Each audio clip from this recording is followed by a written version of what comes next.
కేవలం 7,999 up to 10 kgs వరకు బరువు తగ్గి అధిక బరువు నుంచి వచ్చే ప్రధాన సమస్యలను దూరం చేసుకోండి.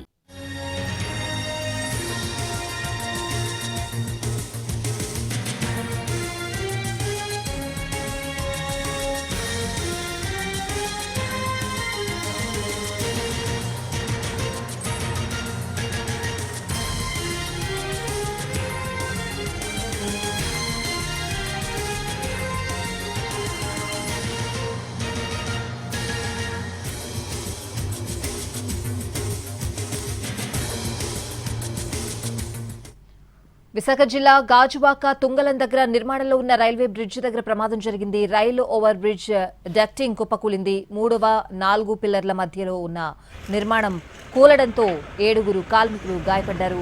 వారిని ఆసుపత్రికి తరలించారు. శిథిలాల కింద ఎవరైనా చిక్కుకున్నారా అన్న అనుమానాలు కూడా వ్యక్తమవుతున్నాయి.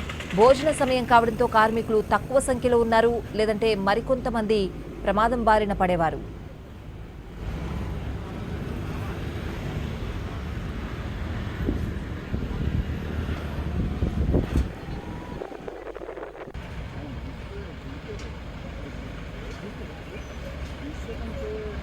విశాఖ జిల్లా గాజువాక తుంగలం దగ్గర నిర్మాణంలో ఉన్న రైల్వే బ్రిడ్జ్ దగ్గర ప్రమాదం జరిగింది. Rail over bridge ducting కుప్పకూలింది.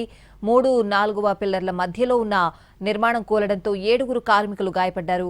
వారిని ఆసుపత్రికి తరలించారు. శిథిలాల కింద ఎవరైనా చిక్కుకున్నారా అని అనుమానిస్తున్నారు పోలీసులు.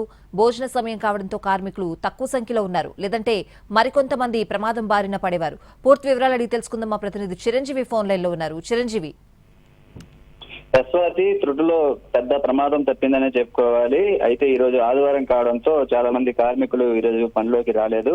అయితే ఇది వర్క్ జరుగుతున్న సమయంలోనే ఇది ఒక్కసారిగా ఆ నిర్మాణంలో ఉన్నటువంటి ఫ్లైఓవర్ కుప్పకూలిపోయింది.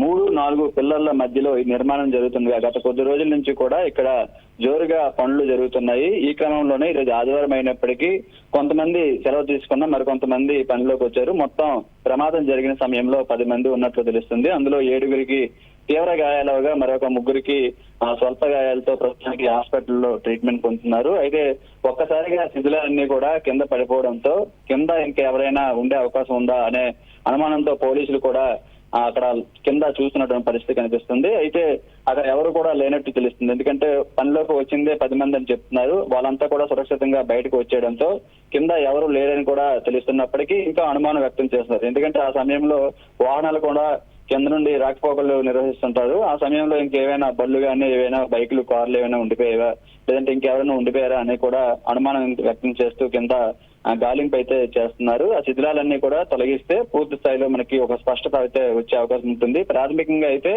ఎవరికి పెద్ద ప్రమాదం జరగలేదు, త్రుటిలో పెద్ద ప్రమాదమే తప్పిందని చెప్పి వాళ్ళంతా కూడా చెప్తున్న పరిస్థితి కనిపిస్తుంది. Swathi. Right Chiranjeevi, thanks for the updates.